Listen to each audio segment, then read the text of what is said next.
It is important in the area of motivating yourself. It's important to know why you're doing it, because that mind will say, why bother?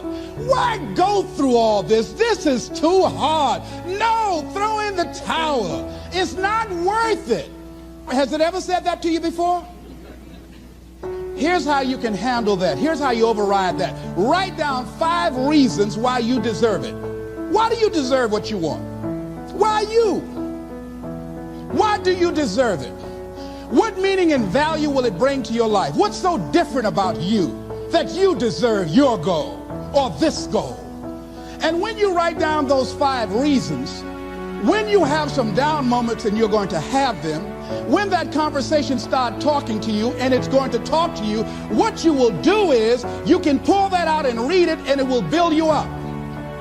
It will be your rod and your staff to comfort you through some challenging moments, because you're going to have some. Life will knock you between the eyes. It will catch you on the blind side, come out of nowhere, stuff you can't anticipate that will knock the wind out of you. You want to give up. That's why it's important for you to work on yourself, listening to tapes, building yourself up, talking to yourself with power, feeling, and conviction, building yourself up day in and day out, because it's coming. Life will send you some curves you cannot anticipate. The next thing is that whatever you do, you want to develop technical mastery. You want to be the best at what you do. You want to master it.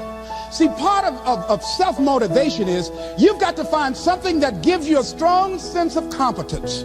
Well, you become known for that. You develop a reputation of being good at doing that.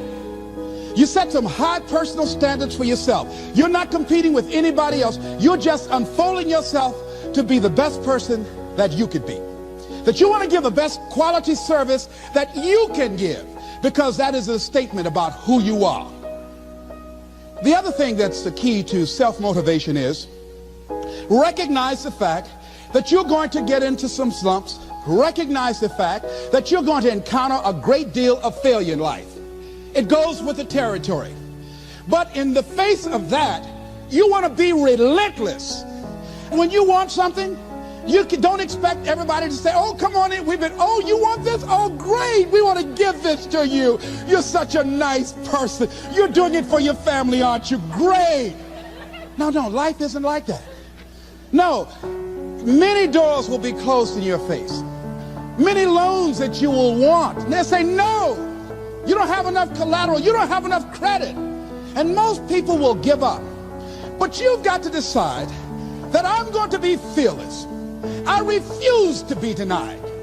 And I'm going to go all out. I'm going to be relentless. I don't care how many no's I encounter.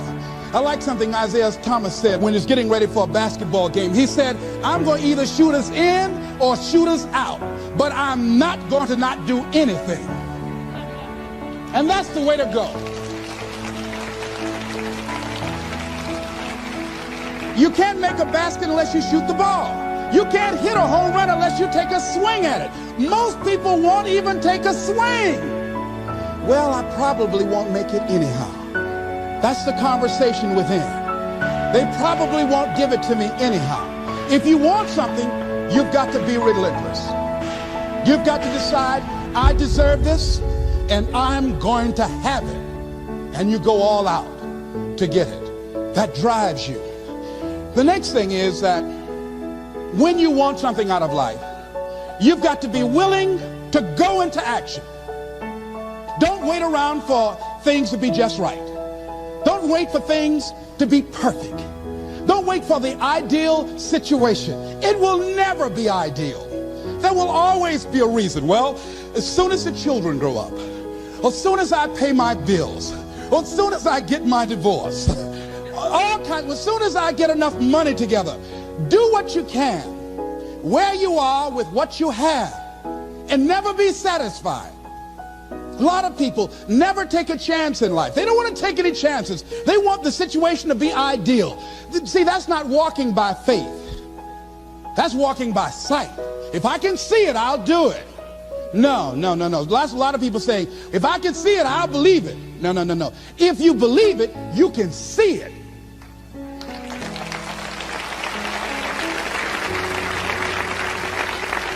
And don't be disturbed because no one else can see it. That's not unusual. That is ordinary. But because you want some different kind of results in your life, you've got to be willing to be unreasonable. If you want unreasonable results in your life, you've got to be willing to be unreasonable. Part of being unreasonable, you don't judge according to appearances. Part of being unreasonable, you can see it because you believe it. That's part of being unreasonable. Part of being unreasonable, you're like Paul who said, you must have the faith to call forth those things that be not as though they were. That's part of being unreasonable. Most people won't do that. Most people say, call me when you get it together. Then I'll support you. The other thing is that one of the keys to self-motivation that empowers you is that you want to find a cause larger than yourself. Find something that you can contribute to. Find something that you can make a difference because you can.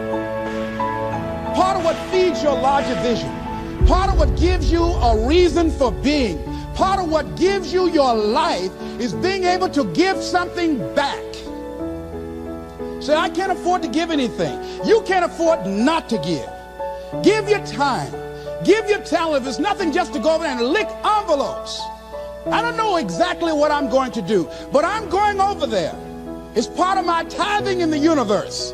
Once you develop that special sense of mission, and that's what you develop when you're part of a larger cause than yourself, it drives you. You don't need an alarm clock to get up in the morning. You have special power. You'll go places and folk will like to be around you. They will know there's something different about you. When you go in, they'll say, hey, that's somebody important. I want to know who you are. I just want to be near you.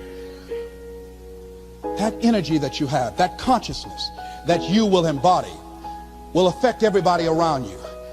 The next thing is that you want to create a home court advantage for yourself. You've got to be aware of who you have around you. So you want to be selective. Have friends that will enable you to grow. I have friends that help me to grow spiritually. These are my spiritual friends. I talk spiritual stuff with them. I have some other friends who are just intellectual friends. They make me grow intellectually. They make me stretch. I have some professional friends. I'm a member of the National Speakers Association. I get together with other speakers and we learn from each other and we grow from each other. I have other friends who are just social friends. All we do is just socialize together. We'll look at a basketball game together or go out dancing, but that's all we can do. We don't talk anything serious, nothing spiritual, nothing intellectual. That's not that kind of relationship. Nothing heavy up in here. Have other friends, we walk together. That's all we can do, walk together. Talk about we're going to lose weight one day by and by for good, all right? That's all we do. Nothing else. So, according to the relationships that you develop, we grow from people and projects. And the relationships that you develop can enhance and can enrich your life, or they can drain you. I know many talented people who had a great deal of potential, but because they didn't surround themselves with other people that will inspire them to transcend themselves, they never realize their greatness, and they will end up going to their grave with all their good stuff still in them. So you want to look at your relationships, the people that you're involved with, the people that you communicate with most often, and you want to ask yourself the question, what am I becoming because of this relationship? Does it inspire me? Am I motivated? Am I encouraged? Am I driven to develop myself? Am I seeking my own greatness? What kind of person am I becoming because of this relationship? Am I becoming more cynical and negative about life? Ask yourself that. The next thing is, you've got to say yes to your life. You've got to say yes. Yes to my dreams. Yes to me. Yes, I can make it. Yes, I can. Doesn't matter how many failures I've made. Doesn't matter how many mistakes I've endured. Doesn't matter about my defeats. Doesn't matter about what I've done. Yes, yes. I don't care about the fact I'm in a hole now. Doesn't matter about where I am. Yes, the last chapter to my life has not been written yet. If you judge me now, you'll judge me prematurely.